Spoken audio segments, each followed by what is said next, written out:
This year, the lights in action were at the music center, but when the cameras rolled, the scene was the same. Nominees like Pat Neal were so happy beforehand. The new stars of television, like Barbara Feldon, were even happier. They had nothing to lose. Vanessa Redgrave lost everything. But this is the movie's big night of the year. It's like the old Hollywood. The new movie makers, like the Paul Newmans, please only the crowd, not the Academy members who vote the awards. Then there are the even newer, the full-bodied nightclub singers who are hovering on the edge of stardom. Inside, the awards are being handed out. Best screenplay, best cinematography. But the fans understand only those final awards, like Best Actress, Barbra Streisand, who thanked her cameraman for winning her an Oscar. She said she wasn't going to let go of the man behind the camera. In Hollywood, the man who's been behind the most cameras with the greatest success is Leon Shamroy. Unknown to movie fans, Shamroy can put any star to shame in the awards department. He won Oscars for Cleopatra, The Black Swan, Leave Her to Heaven, and Wilson, and he's been nominated 18 times. Shamroy, now 67, has been making movies for 43 years, and he's seen it all. I saw a lot of changes. I saw the business emerge from depression to a very lush business. Now the average output of a studio, maybe look at the Metro, for instance, maybe they make 4 or 5 pictures a year. We used to make 54 pictures a year. Each major studio made anywhere between 50 and 52 pictures a year. Well, you know, some critics say now that in those days they just turned out pictures like sausages, and now pictures are much more imaginative and creative. Just look at the old pictures on television. We're putting everybody out of business. There's an old picture on television, people stop and see it.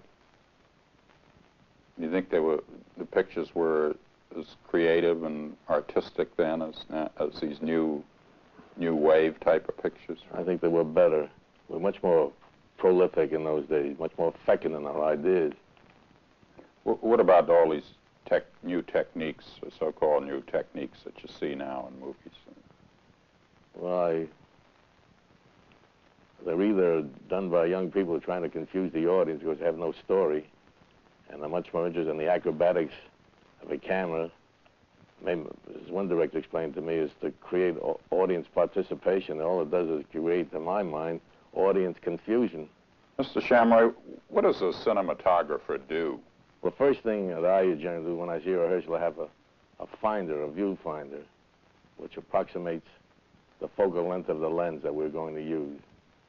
And we walk, if it's a mobile camera, you look through the viewfinder and follow the actors around and stop at certain places and put a mark there, and you mark the players.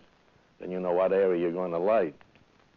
Now, lighting the people is very important, but lighting the background is even more important because it's only the relationship between the way the actor in the foreground looks as it's related to the background. You can either heighten the contrast, silhouette them, highlight them from one side to give it a more dramatic effect. But you must always remember that at the studios, the companies have a lot of money invested in these players, and they have to light them in a propitious manner, not disturb the realism. It's pretty difficult to do, particularly when the main protagonist is a woman, an aging female. The magic of the camera can't...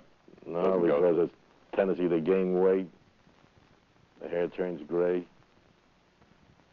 face becomes wrinkled up. You can do it up to a point by use of soft lighting and diffusion discs and a background, which I said before, which is propitious for the actor in the foreground. It just gets tougher. Of course, the younger element doesn't care what the hell they look like. All right, hit the broad, will you, Jack? One globe first. Hit that junior. Oh, kill that other globe. Hit that junior up there. How's it look?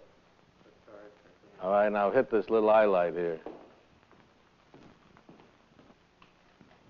See any difference there? All right, I think I'll look through the camera. Let's bring Pierce in so I can see, check the shot.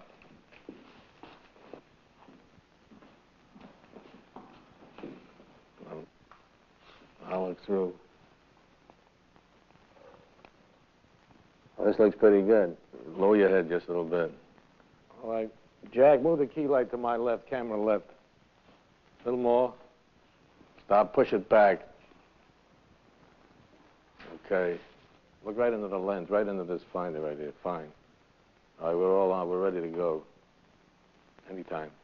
And that's why you pay a camera genius $150,000 a year. This is Pierce Anderton with 15 years and all the blemishes removed through the magic of Leon Shamroy. You're kidding.